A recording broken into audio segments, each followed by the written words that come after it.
running. Liftoff. We have a liftoff.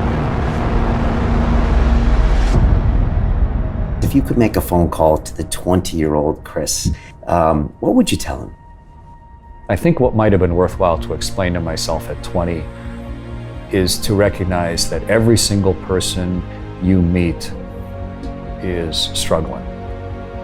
I didn't know that then. You tend to see other people as completely formed individuals. I still do sometimes. But to recognize that everybody you meet, every single one of them, no matter how expensive their suit is or how serious their expression is, they are looking for significance. They are trying to do the best they can, and they fail regularly, and they're within their own particular battle of their own life. And so cut them some slack for that. Don't let them off the hook, but recognize the shared nature of being a human being, and let people be themselves, make some allowances for them, treat people a little more kindly as a result. And so you take these pictures, and now you pull the little chip out of the camera, and put it in your zippered up pocket so it doesn't float away. And by the end of the day, you've kind of got a whole bunch of those chips. You got like the whole world in your pocket waiting for you to truly look at it. And there is some magnificent, unexpected, intimate view of the world. And now what do you do with that? And the beauty now of the space station and social media is that I could just go and honestly write what I was thinking and hit send, and then just turn it loose to anybody who might also be curious about the world. And it was delightful to see the reaction, to see how many people, millions by the time we landed, who were also delighting in what that technological invention allows us to see about ourselves.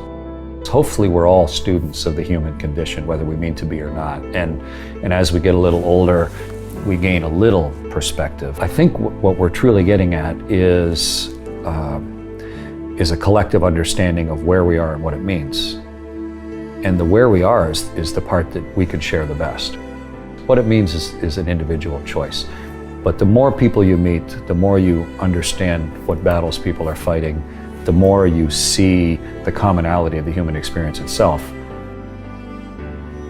But then the real question, of course, is if you do feel that maybe something has enlightened you a little bit, or if you've had a thought that most people have not, do you just have a secret smile, or do you try and maybe share it with someone you love, or write it down, or take a picture? And I think shared understanding is what empowers us more than anything.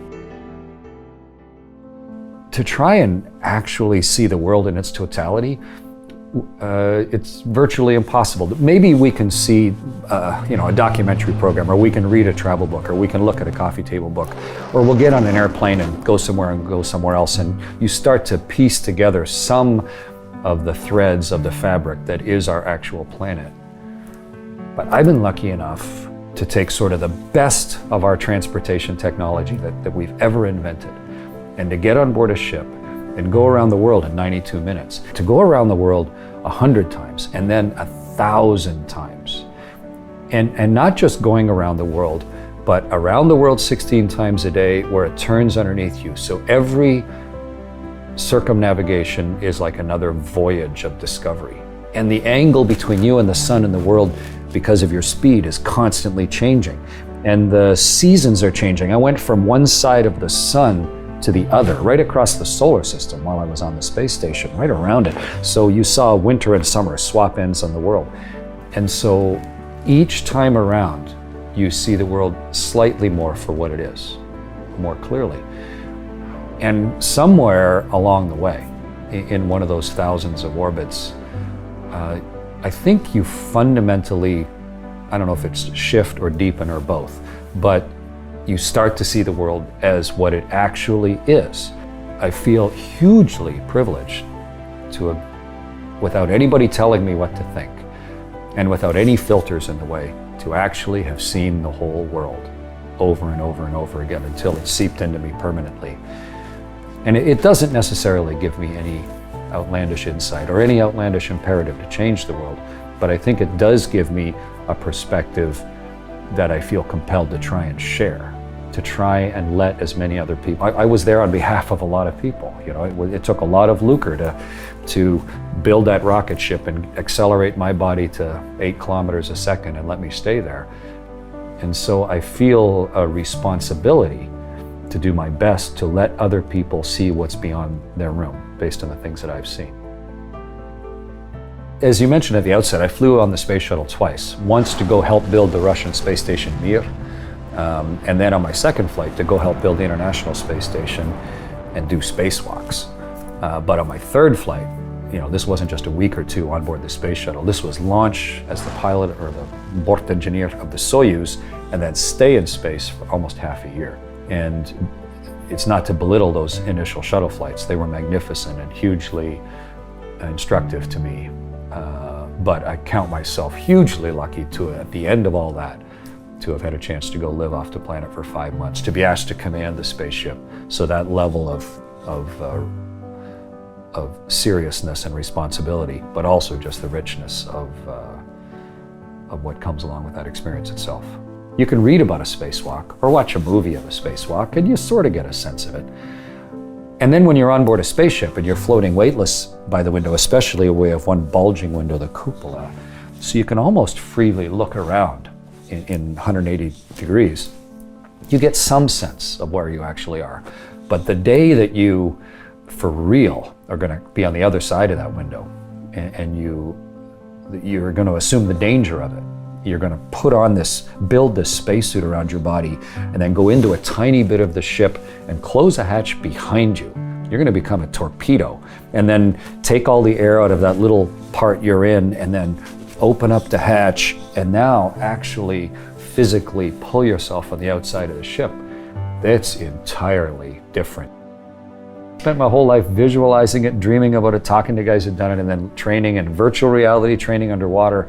But suddenly, the part of your body that's in the sun is plus 150 Celsius, and you feel the searing heat of that. And the part of you that's in the shade is minus 140 Celsius. And so when your legs touch the fabric of the inflated suit, it's like growing up on a farm with super cold metal on a stovepipe, and you don't want to let it touch your skin because it's so searingly cold. And you feel the environment that you're in, and the world is silently, you can see an entire face of the whole planet right across a continent, and it's right there beside you, and it's silently turning, and the whole universe is right here, and you're in the middle holding on with one hand. It's extremely visceral and physical and personal and intimate to be in the world that way.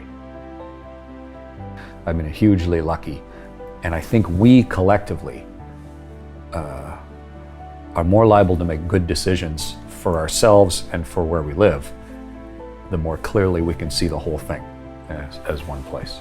And you started posting these pictures on a whim, really, taking these beautiful photographs from up in space because you see so many. Well, picture what it's like. You're there with a camera and you're going around the world and you float over to the window and you say, I'm not even going to take a picture today. I just want to look at the world. And you're looking at something, you go, holy, and you got to grab the camera because your emotions are trapped behind you. You can't keep up. And you go, I got to take a picture of this so I can look at it later. Responsibility that comes with being trusted with being an astronaut, I think. It's been delightful to see the effect of it. I mean, I took, I think, 45,000 pictures over my 3 space flights.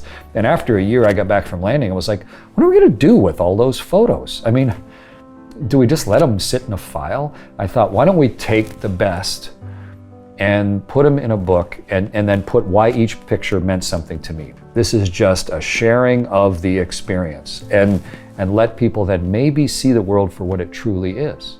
Or at least a slightly clearer view or a more complete perspective-rich view of the world. And then, just like me as a 9-year-old boy, maybe they will then be a slightly different person with their choices.